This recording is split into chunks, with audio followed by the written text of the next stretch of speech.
Alô Notícias. Alô Notícias. Reportagem especial. O Tribunal Superior Eleitoral, intensificando as ações para combate contra a divulgação de notícias falsas durante as eleições, firmou parceria com as plataformas digitais, que têm o comprometimento de priorizar a divulgação de dados oficiais, renovando o acordo com as agências de checagem de informação. O objetivo principal é evitar a propagação de fake news e permitir com que o eleitor tenha como conferir se uma notícia é verdadeira ou não. Contato do Alô Notícias é com o advogado criminalista Augusto de Arruda Botelho. Satisfação em ouvi-lo, grande especialista, né, na área.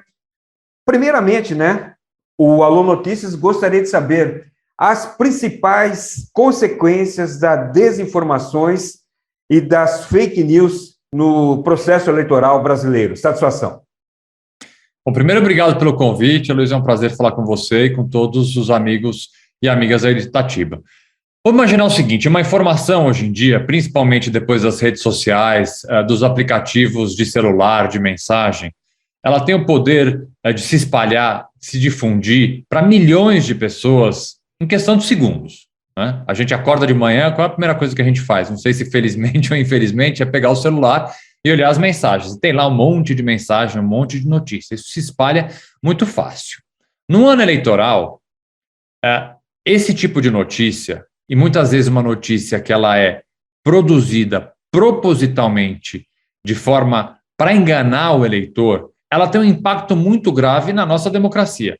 Vamos imaginar que se a gente recebe uma notícia falsa, que é produzida com esse propósito, semanas, dias antes da gente votar, a gente pode, com base nessa notícia, tomar uma decisão errada que vai influenciar a nossa vida pelos próximos 4 anos. Então, o impacto de uma notícia falsa, num momento normal, já é gigantesco. No ano eleitoral, ela é muito maior ainda, porque ela vai impactar, no final das contas, na nossa democracia e na nossa representatividade. Bom, Augusto Arruda, grupos são formados, consequentemente, esses grupos fechados, principalmente no Telegram, né? As pessoas acabam propagar as informações sem mesmo ter o embasamento, né? Simplesmente divulgam, repassam. Isso é feito para muitas pessoas. As punições que quem gerou isso, a divulgação de uma notícia falsa, o que pode ocorrer? Olha, o Código Penal, a gente tem que pensar o seguinte, né? Nossa sociedade, muitas vezes, ela fica esperando milagres e fica esperando que a legislação, a alteração da lei, seja a salvação de tudo. A lei brasileira, o Código Penal brasileiro, já prevê, por exemplo, no caso de crimes contra a honra, porque uma notícia falsa, ela pode, de alguma forma, atingir a honra de alguém. Então, já existe punição para os crimes contra a honra. Calúnia, injúria e difamação, já existem previsões legais e punições no nosso Código Penal há bastante tempo. Então, a lei já existe. Mas a lei, obviamente, ela precisa ser aprimorada, precisa ser acompanhada das inovações tecnológicas. Então, existe um projeto de lei específico que trata das fake news. Um projeto de lei que inicialmente tinha um texto ruim, que foi sendo melhorado, ainda está em constante modificação e já trata do tema de forma muito melhor do que tratou ali no começo. Mas ainda é pouco. De nada adianta a gente produzir leis muito boas se a gente não tiver a participação da população. Não é um tema que ele vai ser enfrentado simplesmente por leis novas, nem pelo Tribunal Superior Eleitoral. Se a gente não tiver a participação da população, a participação da imprensa séria, a imprensa que divulga informações corretas, a gente não vai conseguir escapar dessas pessoas que produzem, volto a dizer, informações falsas, mentirosas, fake news, com o propósito de atrapalhar as eleições, atrapalhar a informação verdadeira no nosso país.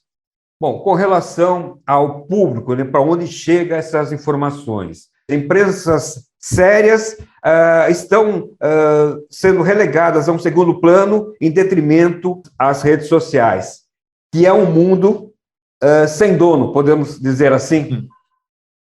Olha, o que é importante a gente ter em mente?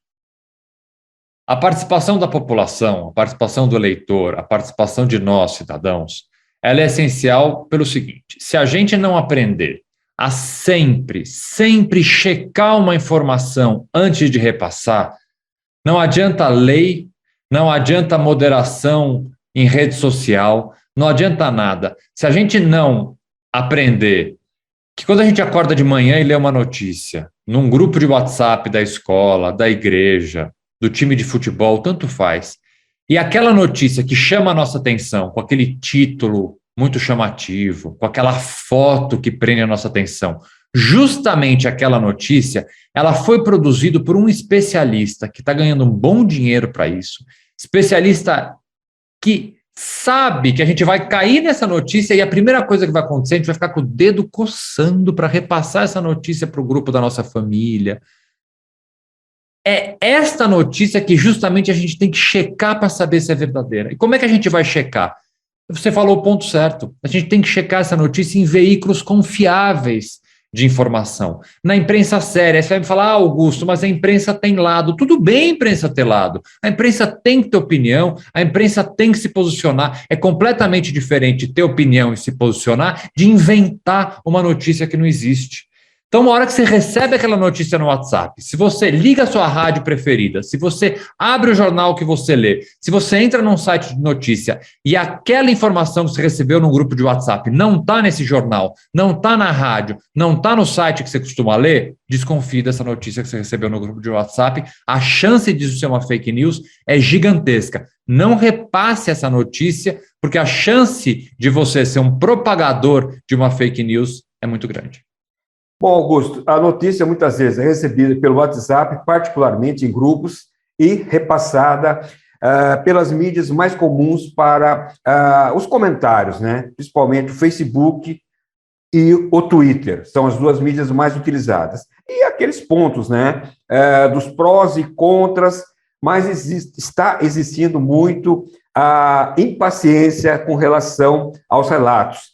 Consequentemente, agressões verbais que uma notícia pode ser falsa ou verdadeira, mas toma uma dimensão totalmente diferente por causa disso. No que nós podemos nos policiar para evitarmos essas brigas, principalmente no Facebook e no Twitter? Bom, primeiro, tem que entender que a internet não é uma terra sem lei. Não é porque a gente está atrás de um teclado, atrás da tela de um computador, que a lei não existe. A lei existe, não pode xingar o outro, não pode ameaçar o outro. A divergência política é essencial para a democracia. Precisa ter divergência política, precisa discutir com o outro. Você pode apoiar o candidato A, o candidato B, votar em quem você quiser. Democracia é isso, vote em quem você bem entender. Defenda seu candidato, critique o candidato do outro, isso se chama democracia. E não precisa fazer essa defesa quietinha, essa defesa com palavras bonitas. Você pode fazer uma defesa veemente, o que é completamente diferente de xingar o outro, ameaçar o outro. Isso não leva a nada. O Brasil tem hoje mais de 19 milhões de pessoas passando fome. Tem uma inflação galopante, tem a gasolina com preços astronômicos, tem uma taxa de desemprego que está deixando milhões de pessoas em situação de rua. Não é este tipo de discussão política que vai fazer o Brasil um país melhor. Discuta a política, a gente precisa discutir política para ter uma representatividade melhor no Congresso, mas há o tipo de discussão de polarização política que a gente vê hoje, e aqui, qualquer candidato que for, você que está ouvindo a gente, defenda seu candidato, mas não defenda xingando o candidato do outro, não defenda ameaçando aquele que vota numa pessoa diferente de você, né? Em rede social, em grupo de WhatsApp ou na rua. Este tipo de discussão política não faz do Brasil um país menos desigual, não faz do Brasil um país melhor. A gente tem que discutir política, a gente tem que divergir, a gente tem que ter opinião, a gente tem que participar da política brasileira, mas participar construindo o país um país melhor, não xingando o outro, muito menos ameaçando. Bom, não preciso nem falar de violência física, né? Isso aqui nem tem que entrar na discussão, mas infelizmente, Luizio, é o que a gente tem visto. Bom, Augusto, gostaríamos que você falasse um pouquinho da tua obra, né? Afinal de contas, a gente estivemos já morando em São Paulo por um bom tempo, sabemos da sua reputação no meio de comunicação. Augusto de Arruda Botelho escreveu Iguais perante a Lei, um guia prático para você garantir seus direitos. Um pouco do que retrata essa sua obra, Augusto, por favor. Olha, esse livro, ele surge a partir do momento em que, hoje em dia, o direito e a justiça e os julgamentos, eles são comentados por todo mundo, o que é excelente, é excelente. Depois da TV Justiça, principalmente, a gente acompanha, muitas vezes, os grandes julgamentos, quase como quem acompanha uma novela, acompanha criticando, acompanha comentando. É importante a participação de todos nós na vida política e na vida do Poder Judiciário. É natural que isso aconteça. Direito e justiça hoje é um tema que é discutido, de novo, em grupos de WhatsApp, em mesa de bar, em almoço de família. Ótimo que isso aconteça. O que não pode acontecer, e muitas vezes acontece, é que essa discussão seja uma discussão simplesmente apaixonada. Eu não posso concordar ou discordar de uma decisão judicial simplesmente porque quem está sendo julgado é uma pessoa que eu gosto ou uma pessoa que eu não gosto. Direito é, no final das contas, uma ciência. Então, para que eu possa comentar uma decisão judicial, eu tenho, ou pelo menos eu deveria ter, um mínimo de conhecimento técnico sobre o que está sendo julgado.